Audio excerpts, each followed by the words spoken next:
Good morning. Welcome to this segment of Global Markets Discussion. Today we will be discussing the Dodd-Frank Act and Title III. We will see exactly how this title eliminates a regulatory agency and how the powers of this regulatory agency will be supplied to three other ones.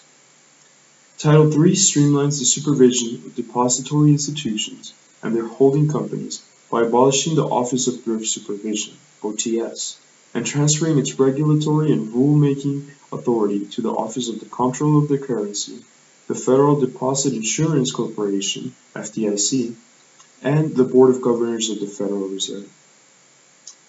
The purpose of Title III is to, number one, provide for the safe and sound operation of the banking system. Secondly, to preserve and protect the dual banking system. Thirdly, to ensure the fair and appropriate supervision of depository institutions without regard to size or type of charter. Finally, it is to streamline the supervision of depository institutions and their holding companies. The provisions of Title III include the abolishment of OTS and transfer of OTS powers and duties to the Federal Reserve, OCC, and FDIC. Title III abolished the OTS, which had been responsible for regulating state and federal savings associations and their holding companies. The OTS functions and powers were transferred to the OCC, FDIC, and Federal Reserve, as mentioned previously. The Federal Reserve acquired regulatory and rulemaking authority over savings and loan holding companies. Differently from the Federal Reserve, the OCC acquired supervisory and rulemaking authority over federal savings associations. The FDIC acquired supervisory and rulemaking authority over state chartered savings associations. Any legal action or proceeding commenced by or against the OTS before the transfer date continues after the transfer of powers with the appropriate agency substituted for OTS.